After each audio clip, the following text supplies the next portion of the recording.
The distress signal, the discovery in deep space, Captain. Zara Mitchell floated through the narrow corridors of the mining vessel Crimson Horizon, checking the daily reports on her tablet. 3 months in the outer asteroid belt had been profitable, but boring. Her crew of 12 had extracted enough rare minerals to make everyone wealthy, but the isolation was getting to them.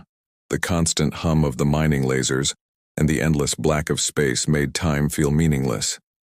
"Captain," called Tech Specialist Jonas Reed from the communications bay. His voice carried an excitement that made Zara push off the wall and glide quickly toward his station. Jonas was brilliant with alien technology, having studied xenoengineering at the Mars Institute. If he sounded excited, something important had happened. "What do you have, Jonas?" Zara asked, grabbing a handheld to steady herself beside his workstation. Multiple screens showed wave patterns and mathematical sequences that hurt her eyes to look at directly. "I picked up something on the deep space array. It's not human, Captain. The signal pattern is completely alien, but it's trying to communicate, using basic mathematics." Jonas pointed to his main screen where symbols scrolled past in organized patterns. "Look here. They're showing us prime numbers, then basic addition. They're proving they're intelligent." First contact protocol. Zara felt her heart rate increase. First contact situations were supposed to be handled by Earth's diplomatic corps, not civilian mining crews. But out here, millions of miles from the nearest government station, they were on their own. "Can you decode the actual message?" "Working on it now." Jonas's fingers moved across his keyboard with practiced speed. "The computer is finding linguistic patterns. Wait. Captain, I think I've got something." The bridge fell silent as other crew members gathered around. Engineer Pablo Rodriguez wiped his hands on a rag, his weathered face showing concern. Pilot Nina Cross left her navigation station to see what was happening. Everyone understood the significance of this moment. Words began appearing on Jonas's screen, rough but readable. "Message decoded, Captain. You need to read this." His voice had lost its excitement and now carried something darker. The cry for help. Zara read the message, aloud so everyone could hear. "To any species receiving this transmission, we are the Kalani people. Our colony ships have been captured by the Vortak Empire. They have enslaved our families and taken us to their prison worlds. We cannot fight back. We have no weapons, no military. We have heard stories of a new species called humans. They say you come from a world so dangerous that other species fear to land there. We do not understand what this means, but we are desperate. Our children are dying in their minds. Please help us. We can provide star charts and coordinates. We know it is much to ask of strangers, but you are our only hope." The silence that followed was heavy. Pablo crossed himself and muttered something in Spanish. Nina's face had gone pale. Jonas stared at his screen as if hoping the message would change. "There's more data," Jonas said quietly. "Coordinates, technical information about this Vortak Empire. Captain, they control dozens of star systems. They've been taking entire species as slaves for centuries." The Vortak Empire. Zara studied the information flowing across the screens. The Vortak were efficient slavers who had perfected the art of breaking civilizations. They would arrive at peaceful worlds, overwhelm any defenses with superior technology, and transport entire populations to work in their industrial complexes.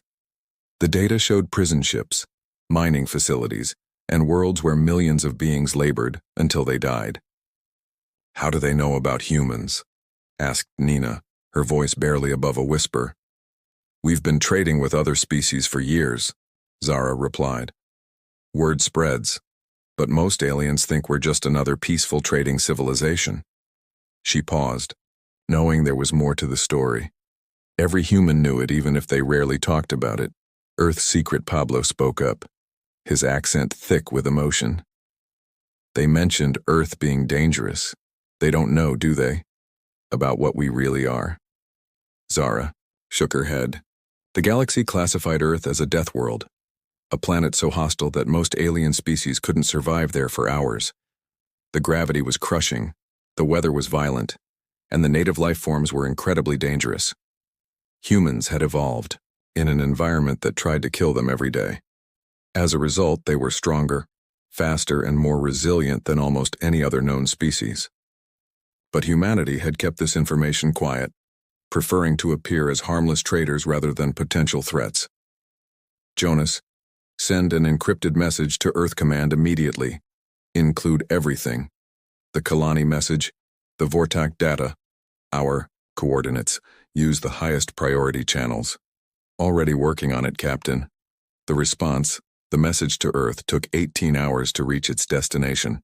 The reply came back in just 4 hours. Unprecedented speed for interstellar communications.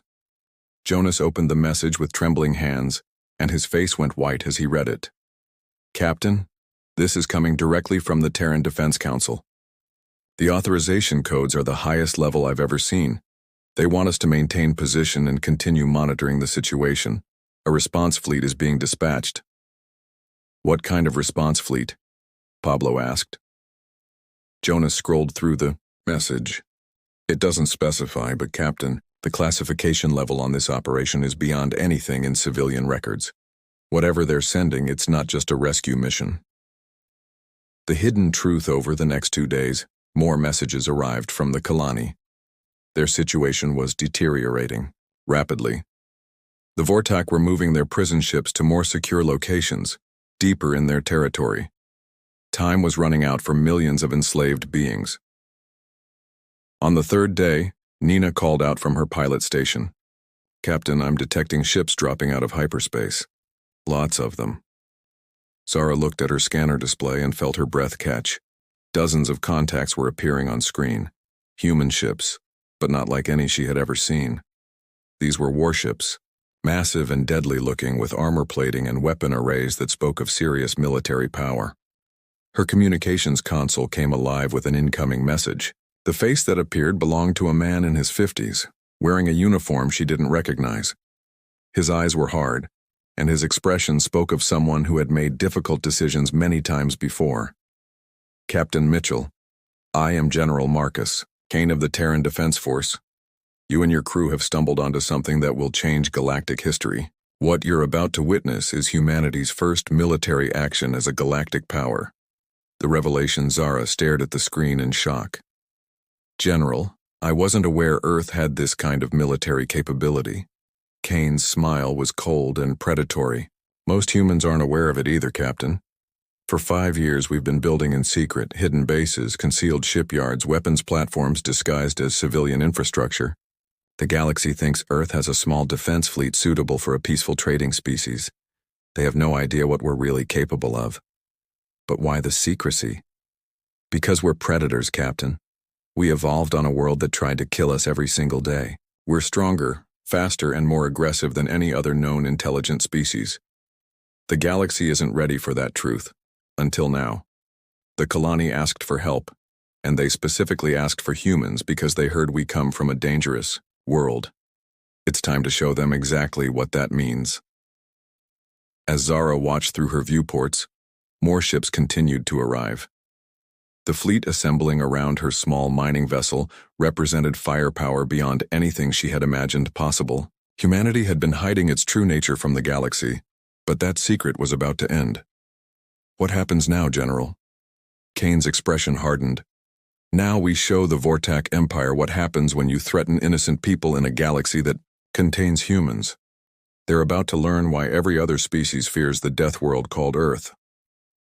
The stage was set for humanity's emergence as the galaxy's apex predator species, and the Vortak Empire was about to face an enemy unlike anything they had ever encountered. The War Council General Marcus Kane stood in the main briefing room of the battleship Earth's Wrath, surrounded by holographic displays showing star charts and tactical data. Around the curved table sat 15 of Earth's most elite military commanders, each one hand-picked for this historic mission. The room hummed with tension as everyone understood they were about to make decisions that would reshape humanity's place in the galaxy. Ladies and gentlemen, Kane began, his voice carrying the authority of someone who had spent decades preparing for this moment. We are no longer hiding. The Kalani distress call has forced our hand, and frankly, it's about time. He activated the central hologram, showing the Vortak Empire's territory spanning dozens of star systems.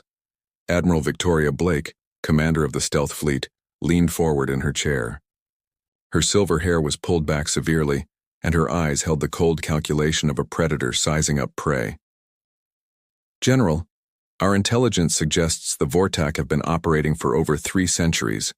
They've enslaved entire civilizations. The numbers are staggering. We're looking at potentially 50 million beings held in various prison facilities. Kane nodded grimly. Which is exactly why we built our fleet in secret. We knew this day would come. He pressed another control, and images of Earth's hidden military installations appeared. Asteroid bases, lunar shipyards, weapons platforms disguised as mining stations, all revealed for the first time to most of the assembled officers.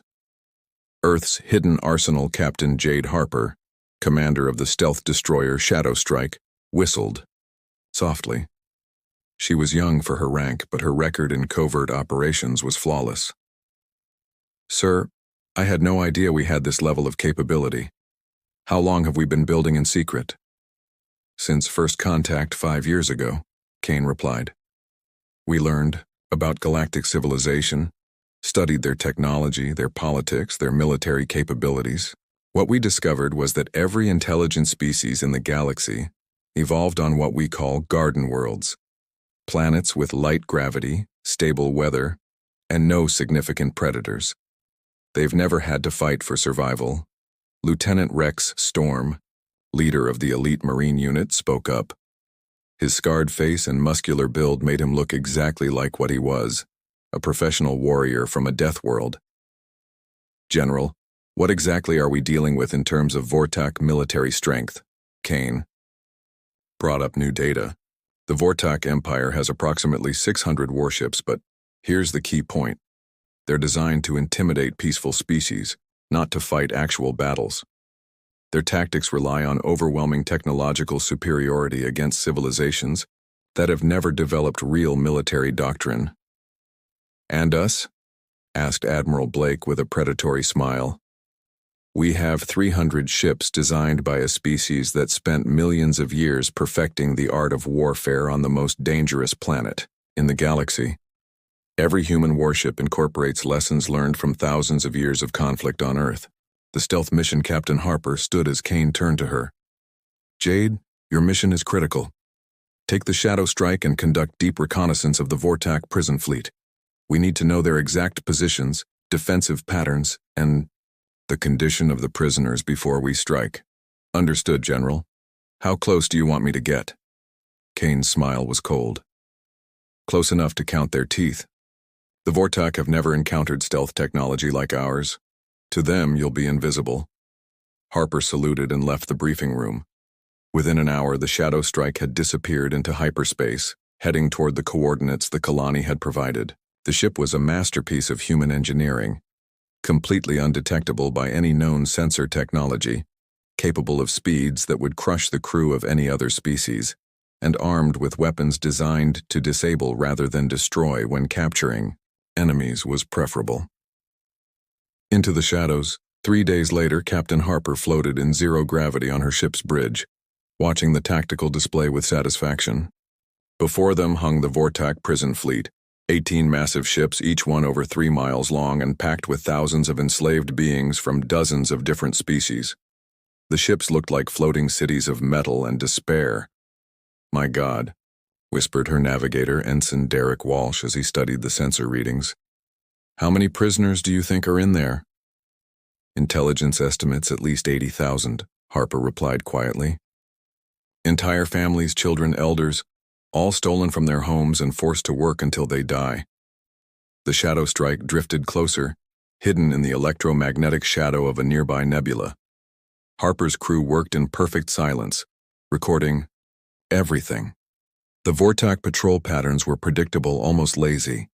They had been operating unchallenged for so long that they had become complacent. Captain, reported Lieutenant Marcus Webb from the communications station, I'm intercepting Vortak transmissions. Their encryption is pathetic. Our computers cracked it in minutes. What are they saying? Webb listened for a moment, then his face darkened. They're discussing their next raids, planning to hit 3 more systems next month. They're talking about expected profits from selling families as separate work units. The psychological war Harper made her decision. Begin harassment operations. Let's make them afraid. What followed was unlike anything seen in galactic warfare. The shadow strike moved through space like a living shadow, striking without warning and vanishing before the Vortak could respond. Patrol ships would find their engines mysteriously failing, their crews rendered unconscious by unknown weapons, their computer systems wiped clean. Equipment would malfunction at critical moments, communication arrays would go offline, and sensor networks would report phantom contacts that disappeared when investigated. For 5 days, Harper's team played a deadly game of psychological warfare with the Vortak fleet.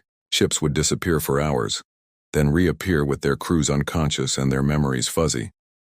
The aliens began to panic, reporting ghost attacks and invisible enemies to their command structure.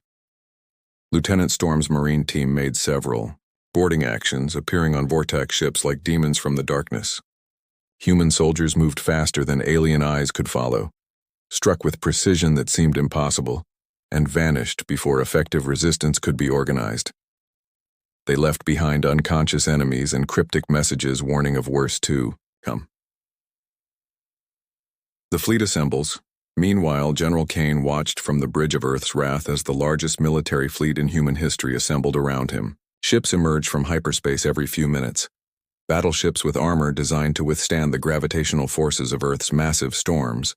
Destroyers built for speed that would liquefy the crews of lighter gravity species.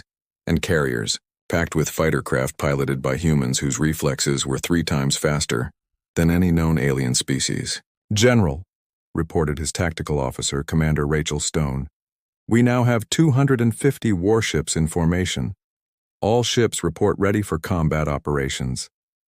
Kane studied the fleet display with satisfaction. Each ship represented humanity's true nature, predators from a death world finally ready to show the galaxy what they were capable of when innocents were threatened. Admiral Blake's image appeared on his communication screen. "Marcus, my stealth squadrons are in position throughout Vortak space. We've identified 17 prison fleets, 43 industrial facilities, and their main command base. The entire Empire is within our strike range." "Excellent. What's the status of KA?" "Excellent. What's the status of Captain Harper's reconnaissance?"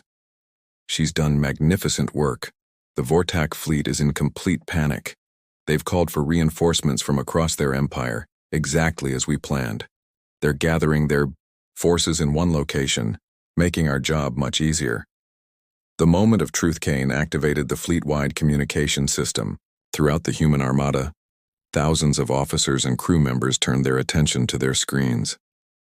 These were men and women who had trained for years in secret, preparing for the day when humanity would step forward as a galactic power. "People of Earth," Kane began. "Today we reveal our true nature to the galaxy. For 5 years we've allowed other species to believe we're just another peaceful trading civilization. We've hidden our strength, our technology, and our capabilities. That deception ends now." He paused, looking around at his bridge crew. Each face showed the same mixture of determination and anticipation. The Vortak Empire has enslaved millions of innocent beings. They've torn families apart, murdered children, and turned entire civilizations into their personal property.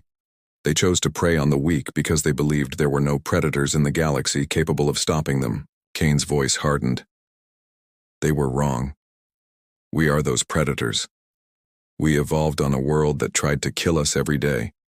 We survived by becoming stronger, faster, and more dangerous than anything else we encountered. Today, the Vortak Empire learns what happens when you threaten innocent people in a galaxy protected by humans. The hunt begins, Captain." Harper's voice crackled over the communication system from her position near the Vortak fleet. "General, the enemy has finished calling in reinforcements. 60 warships now guard the prison fleet. They're in defensive formation and appear ready for battle." "Perfect," Kane replied. "Begin Phase 2 of the operation. It's time to show them what Deathworld predators can do." The human fleet began to move, not in the predictable formations used by other galactic Militaries, but in the fluid, adaptive patterns of pack hunters, ships spread out across multiple dimensions, using Earth's heavy gravity training to pull maneuvers that would be impossible for lighter world species. Fighters moved like schools of piranha through space, while capital ships positioned themselves, with the patience of apex predators stalking their prey. The Vortak had ruled through fear and superior technology for centuries. They had crushed dozens of civilizations and enslaved millions of beings, but they had never faced anything like humanity, a species that had earned its place at the top of the food chain on the most dangerous world in the galaxy.